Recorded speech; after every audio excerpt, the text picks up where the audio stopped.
கன்னியாகுமரி மாவட்டம் மண்டைக்காடு கடலில் புனித நீராடிய தாய் மகனை ராட்சத அலை இழுத்து சென்ற நிலையில் அந்த இருவரையும் மீனவர்கள் போராடி மீட்டு மருத்துவமனைக்கு அனுப்பி வைத்த நிலையில் தாய் சிகிச்சை பலனின்றி உயிரிழந்தார்.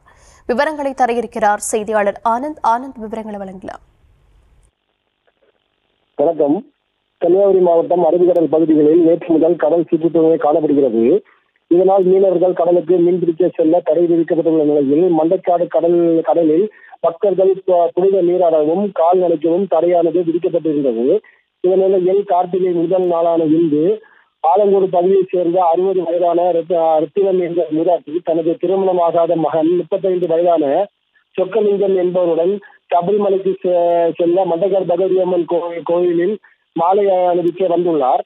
மண்டைக்காடு பகவதியம்மன் கோவிலுக்கு வந்த அவர் காலையில் மகனுடன் கடலில் சென்றபோது திடீரென வந்த ராட்சத அலையில் இருவரும் அடித்து இழுத்து சென்றுள்ளது. இதை கண்ட அப்பகுதி மீனவர்கள் போராடி இருவரையும் மீட்டு ஆம்புலன்ஸ் மூலம் குளச்சல் அரசு மருத்துவமனைக்கு சிகிச்சையாக அனுப்பி வைத்தனர்.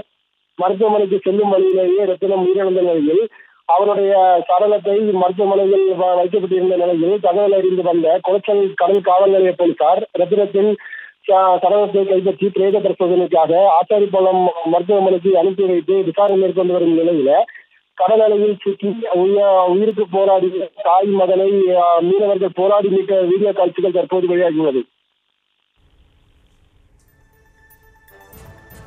விவரங்களுக்கு நன்றி.